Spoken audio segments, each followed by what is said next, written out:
गया कि विराज जो है वो बुआ का बायोलॉजिकल बेटा है। वो कैसे है ये बुआ को भी अभी तक नहीं पता। बाय द वे, वाह, बहुत ही गजब शक्ल पाई है हमने, एकदम स्मार्ट चौचक। पर तुम्हारी वजह से हमें इस शक्ल को छुपाकर घूमना पड़ रहा है, मास्क पहनकर घूमना पड़ रहा है या घर में। पर सच कहे माँ, हमें बहुत ही मजा आ रहा है सबको बेवकूफ बनाने में। पर माँ, तुम्हारा भी कमाल है, इतना गजब है होनहार बेटा पैदा की हो, इतना स्मार्ट, और ऐसा बेवकूफों का टोली लेकर घूम रही हो अपने साथ कि इतने दिनों में ये नहीं समझ पा रहे कि हम उनके आयुष्मान नहीं हैं, बल्कि विराज हैं। विराज एक भी समझदार इंसान नहीं है तुम्हारे घर में, सिवाय वो बेचारा हमारा कहीं फंसा हुआ है। बस यही जद्दोजहद लगी हुई है यहाँ पर। अरे कम से कम वो कोशिश तो करती है, हम पर शक करती है, कोशिश करती है हमारा सच सामने लाने की। हाँ, वो बात अलग है कि हम उसकी कोशिशों को कामयाब नहीं होने देते। हाँ, पर कुछ तो बात है, उस तारीफ के काबिल है वो लड़की। तभी तो हम घंघोर फैन बन गए उनके,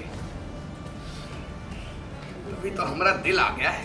वरना हम तो यहाँ आए थे तो औरत से बदला लेने के लिए, पर अब हम सिर्फ और सिर्फ कहना से शादी करके इस घर में उनके साथ हमेशा हमेशा के लिए रहना चाहते हैं। बस बहुत भाग्यशाली है हम जो हमारी जिंदगी में गहना आई, और धन्यवाद आपका जो आप इतनी बुरी माँ बनी और आपने हमने साथ इतना इतना बुरा किया।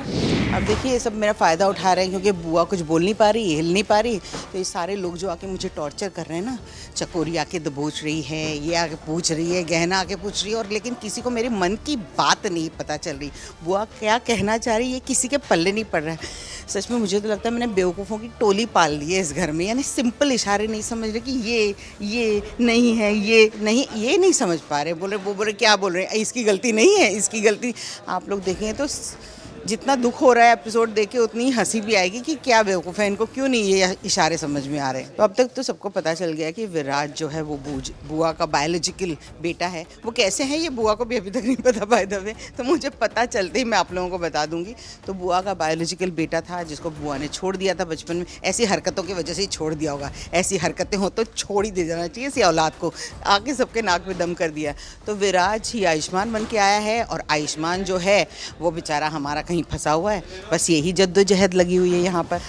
भांडा तो बहुत जल्द फूट जाना चाहिए, क्योंकि बहुत चीज़ों को अगर खींचा जाए तो उसमें मज़ा नहीं आता, रस नहीं रहता। जैसे आप देख रहे हैं कि बहुत जगह पर हमारा पारस जो है, यानी जो आयुष्मान है, स्क्रीन आयुष्मान, जो रियल लाइफ में पारस है, उसने इतने बखूबी से ये रोल निभाया है कि कभी वो विराज बन जाता है, कभी आयुष्मान। तो स्विच ओवर में बड़ी मेहनत लगती है, वक्त लगता है इस शूट करने में, लोगों को पसंद भी आ रहा है। लेकिन एक पॉइंट पे आके ना, हर खूबसूरत चीज़ कितनी भी हो, उसका एक कल्मिनेशन, एक एंड आता है। तो बहुत जल्द एंड आएगा और फिर कुछ नया चटपटा शुरू हो जाएगा। और इस घर के बाहर तख्ती पर लिखा होगा विराज भवन।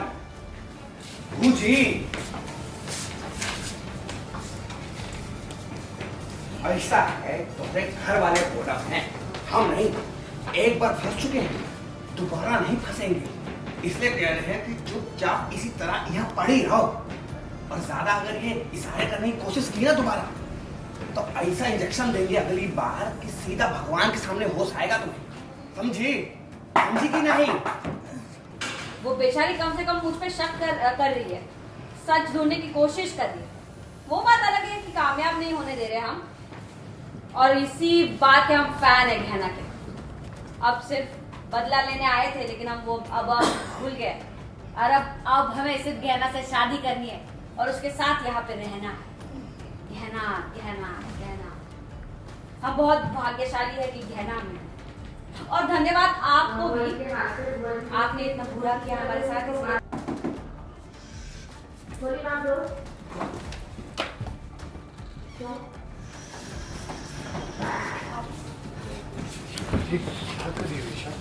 वो चीज रेस्ट कर रही। सो सॉरी, वो मैंने ना किसी की आवाज़ सुनी, इस वजह से कोई बात कर रहा था। जी हाँ, तुम नहीं बात कर रहा था वो चीज़। नहीं, आपकी नहीं, किसी और की आवाज़ सुनाई दे रही थी। किसी और की आवाज़ कैसे आ सकती है? यहाँ तो सिर्फ मैं। ये समय आप का ये वियोग, विराज विराज की टेंशन में मेरे कान भी बजने लगे। किसी की भी आवाज़ को विराज की आवाज़ समझने लगे।